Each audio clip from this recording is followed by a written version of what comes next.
Hey, what's going on YouTube? I'm going to do an update today on some of my guppy fish. So I've been breeding guppies about 6 months to a year so far. Very simple fish, but it can get a lot more complicated if you want it to be.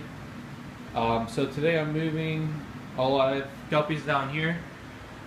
So this is like a assorted tank of guppies. I had them on a 40 breeder in a few of the tanks, and I condensed them into these 20 longs. So right now there's males, females, fry, all sorts of things. I'm going to go through, get all my adult males and females, separate them to their own tanks. All the fry will go into an assorted tank until I can tell the gender. Because what I'm going to do from now on, I'll show you over here, all the fry and the males and females. So here's our mixed tank of babies, and some are females and males. I'm ready to move over during my water changes today. Then we have our juvenile males, and some are almost large enough to go into the adults. And then our females. So the nice thing about these females over here, I know that they've never been bred. So I can take any of these females if they have extra color, they have certain traits that I'm looking for, and I can breed them back to a specific male, knowing that they've never been crossed.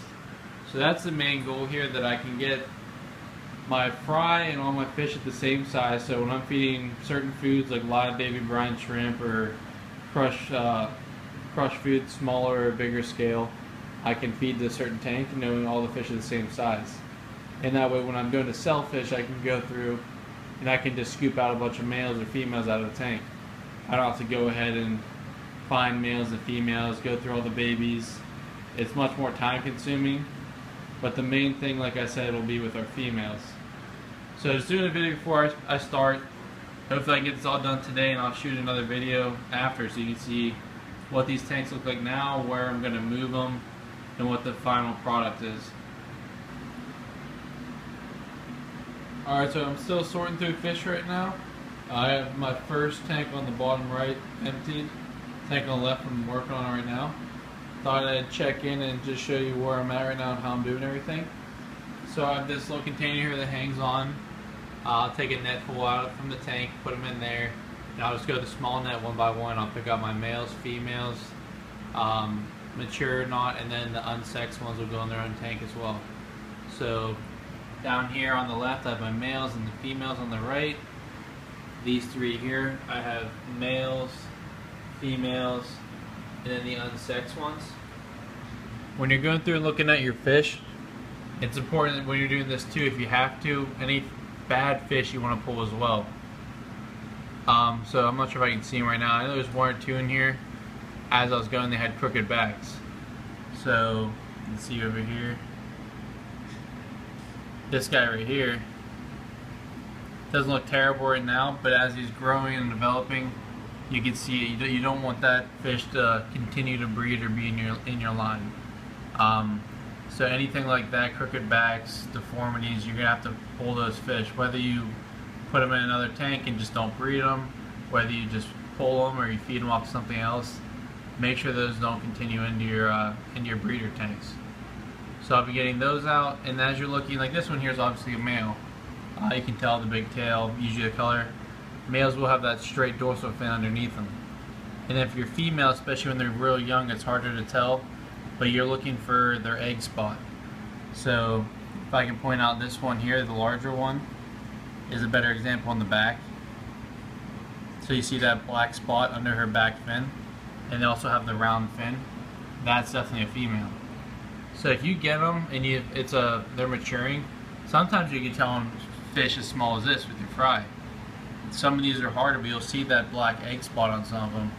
You know those are going to be a female, so you can get them as soon as possible before they start to breed. Like this one here is still pretty young in the center. You can see a black spot on them. So that's how I tell your males from females. I'm going to continue this, hopefully sorting through all these. It is time consuming, but you got to do it. At least it's going to be very helpful and more organized. So I'm going to finish this up. I'd chime in and just show you how I pick out the males, females, just sitting down on a bucket here, pulling out of this container. So I'll check back in. Alright, I'm finally done taking all the fish out. I've emptied these two tanks and sorted them. Maybe one or two fry in there, but as they grow, I'll pull them out. So now I'm just going to be adding them to my tanks. Here's all my females. I had them once or twice while I was going, so I didn't have too many container. But put these guys in there.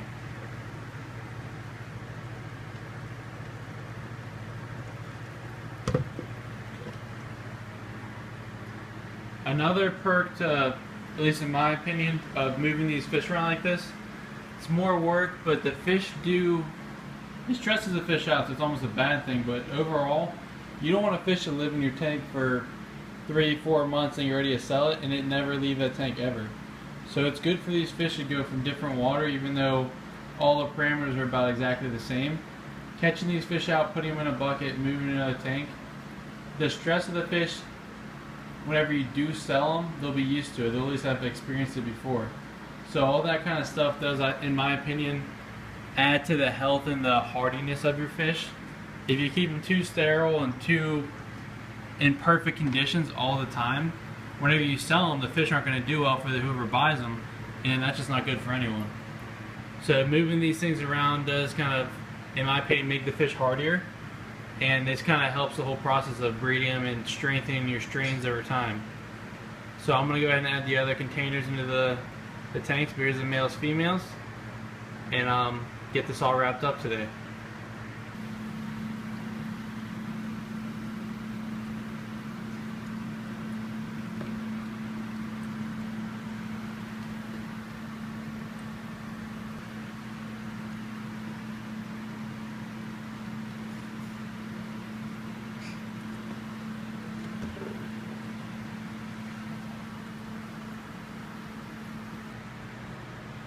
Alright guys, I'm all done with moving around all the fry and the adults now.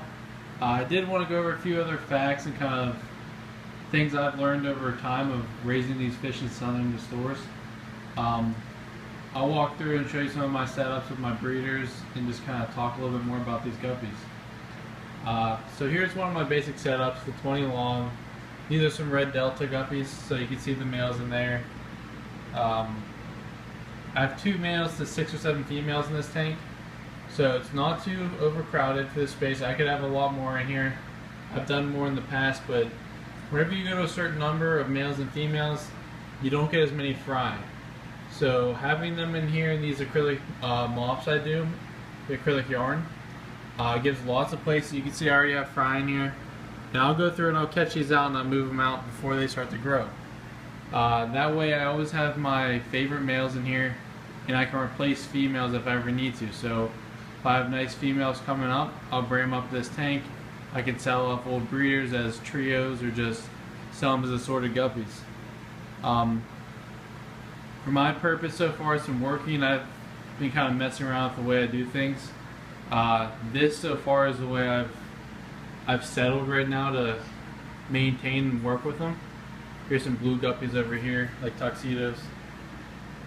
This is a strain I just bought from the store, so nothing special. I've kind of bred the fish, taken fry, so they're not even a very pure strain by any means.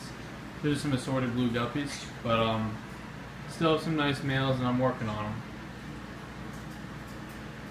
It's nice to have some of your higher quality fish. Like these are some yellow half blacks. These are one of my favorites. But you're going to spend a lot of money for these fish to get them. And once you buy them once, if they live and you get a lot of fry out of them, they do pay for themselves. But whenever people are buying guppies, sometimes they want just the cheap $2, $3, $4 guppies. So to have some real high-end stuff that you're going to want to sell at top dollar, it doesn't always make you the most money with guppies, because they're common fish, and they're common because they do well and they're cheap. Everyone likes them. So to have these fish and make them real expensive, sometimes it's not the best thing to do overall. It's good to have a little variety. As down here, these are just like some sunset guppies I have. Same thing, bought these at a store. Over time, I've been working on them. Like you see this female here. She has some color coming off her tail now. I've been doing that for a few generations, taking the nicest females. I try not to stress too much about having the nicest male ever, but I want my females over time to get nicer. I don't want just silver females and like a real beautiful male. So working on both of those things are important in my opinion. Additional to working on the color and the size of the fish, I like to worry about the actual health overall. So some of these tanks I used to change the water 50% twice a week. Now I've cut back to once a week. I'll do like 50, maybe 75% if it's real bad. But if you change the water too frequently at home, once you sell these fish, they're never going to be seeing nitrates. So once the store buys them or someone else buys them, puts them in their tanks, their water's not going to be as good as yours. So once those fish see that, they're going to get bacterial infections. They don't do well, they can get sick for other people. So you want to find that perfect line of taking good care of your fish, but also making sure they can live in other people's tanks.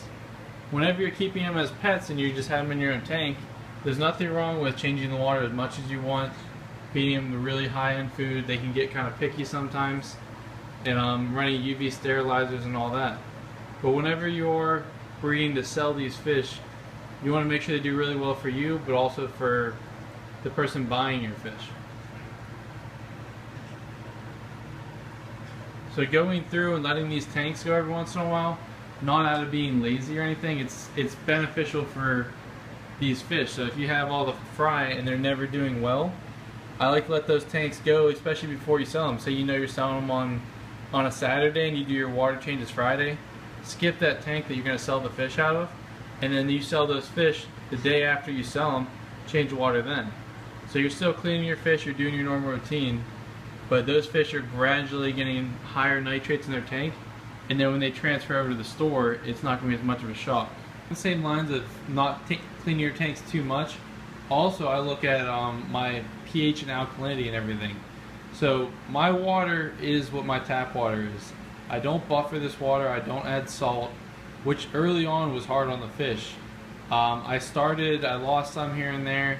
I did my aquarium salt, but over time, over the period of weeks, I would do, instead of a tablespoon of salt every 5 gallons, I'd cut back a tablespoon for the entire tank every week. So within a month or so, I had almost no aquarium salt at all.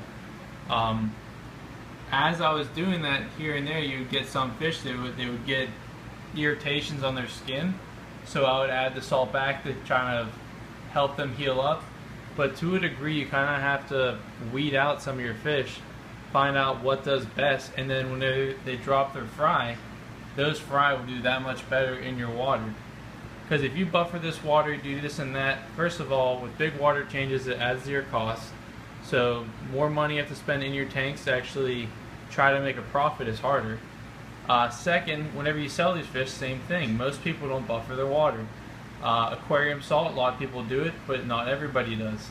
And if they do it and it helps the fish, awesome. But you just don't want your fish to be relying on that.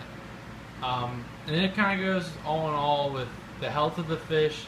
It's kind of your responsibility when you want to breed fish, especially if you want to do it at a larger scale.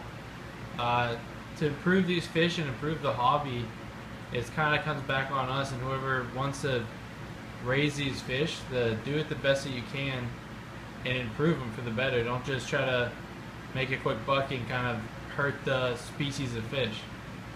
But that's about it for today. I want to wrap this video up. I hope on posting more videos and eventually selling some stuff online. I sell to my local store and I won't sell within my area, but if shipping fish and you're a few states away and it's not in this area and you want to get some of these fish, you can message me and I have an Instagram and stuff. So hopefully I'll keep up on these videos and we'll see where it takes us. Thanks for watching.